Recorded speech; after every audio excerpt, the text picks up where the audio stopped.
It's not looking good for the camp that thinks Brock Purdy and the 49ers will agree on a contract extension soon. His press conference at the coaches and GMs meetings, John Lynch said that he's not too optimistic that a deal will get done before the offseason program. Now, Brock Purdy said in his closing meeting with the 49ers he wants the deal done by the offseason program so that he can get, it's not like an Ayuk situation where it goes deep in the offseason, into the season almost, and all of a sudden he's not prepared to play football. John Lynch also added that he does expect a deal to happen with Brock Purdy before the season, and that he'd like to have it done before the offseason program. He just is not too optimistic about it. Lynch also said that he expects Brandon Ayuk to be a part of the team this year. There was spillover from last year when teams wanted to try to acquire Ayuk, but he added there was no regret about the extension. Yeah, right. We know that's not true. The rest may be true. The rest, and at the end of the day, I think there's an upside of keeping Ayuk at this point, because he's coming off of a season where he wasn't that good before his injury, right? And now it's because he sat out.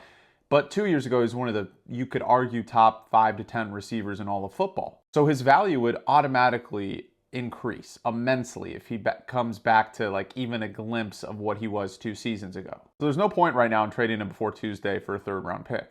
Especially if he has a comeback year and is great through the second half of the season, the Niners make a playoff run, you could trade him for a 1st or 2nd next season. Which also spoke on last season despite Super Bowl aspirations. We were 6-11 no matter how we got there. It's embarrassing. I don't want to ever be 6-11 again. The draft is an important part of fixing that. So he knows that he needs to ace the 2025 draft and next year's 2026 draft, both of which they'll have, I believe, the most picks of any team in football. Lynch also added that they've been a top 5 spending team and they'll continue to be aggressive throughout the rest of the offseason. What remains clear from this conference is that Brock Purdy is going to be a 49er for the foreseeable future. I do expect that the deal will get done probably in August, if I had to guess.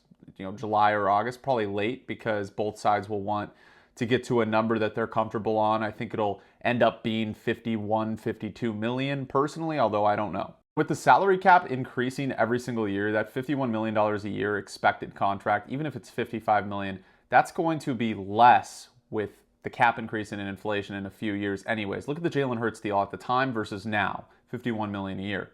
Now that's looking like, oh, that's not even a top 4 or 5 contract for a quarterback, and they just won a Super Bowl with that. So the Niners can still field a Super Bowl team with a quarterback making $50+ million a year. But I want to hear from Niner fans, when do you expect this Brock Purdy extension to get done, and how much do you think it will end up being yearly? Let me know what you guys think in the comments, and make sure to follow me for more Niners and NFL content like this.